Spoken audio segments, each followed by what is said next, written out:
Bonjour à tous, on commence cette revue de presse dans l'Hexagone avec la Coupe de France qui a réservé quelques surprises ce samedi. A commencer par la victoire du club réunionnais JS Saint-Pierroise contre Niort, équipe de Ligue 2. C'est la première fois depuis 1989 qu'une équipe d'outre-mer parvient à se qualifier jusqu'en 16e de finale de la compétition. Ils ont les clés du paradis pour l'équipe. A noter aussi la large victoire de l'OL hier contre Bourg-Péronas, 7-0 comme le rapporte Le Progrès, et la défaite de Toulouse 1-0 contre Saint-Privé-Saint-Hilaire dans les ultimes secondes de la rencontre.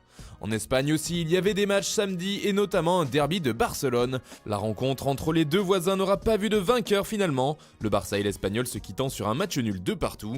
Les Blaugrana gagnaient pourtant 2-1 à la 86e minute, avant que Woulay ne permette aux siens de revenir au score à la 88e minute. D'après Mundo Deportivo, c'était un derby pur, même son de cloche en une de Sport qui semble satisfait du niveau affiché.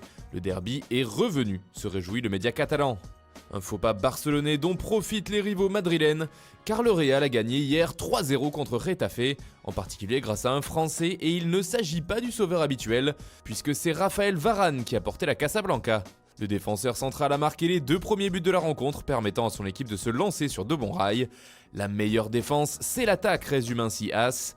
Le quotidien tient à saluer la performance de Varane, mais aussi celle de Courtois, auteur de 2 interventions décisives. Marca encense aussi les 2 tauliers de la défense merengue ce dimanche, mais le journal ibérique ajoute une information transfert. Le Real Madrid aurait bouclé l'arrivée de Reiner, jeune pépite brésilienne. Marca annonce qu'au moins 30 millions d'euros seront reversés à Flamengo. On part maintenant en Italie où la presse se félicite du retour de la Serie A. Et ce matin, la Gazzetta dello Sport se tourne déjà vers le grand duel en championnat entre la Juventus et l'Inter, entre les deux leaders au classement. 2020 affrontement entre les deux équipes, rapporte le quotidien.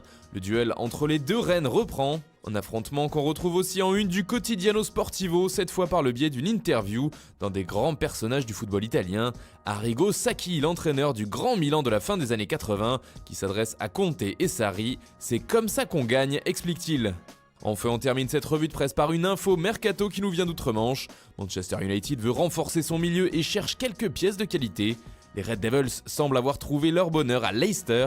Fou pour ça, s'amuse le Daily Mirror, qui fait un jeu de mots avec Mad, le diminutif de Madison. Effectivement, United en est fou puisque le club mancunien proposerait 45 millions de livres, soit plus de 52 millions d'euros pour le milieu de terrain anglais de 23 ans. Et selon le tabloïd, cela ne s'arrête pas là, les résidents d'Old Trafford voudraient mettre en plus Jesse Lingard dans la balance. Une sacrée offre qui devrait faire réfléchir les Foxes, qui sont pour l'instant 2e de Premier League.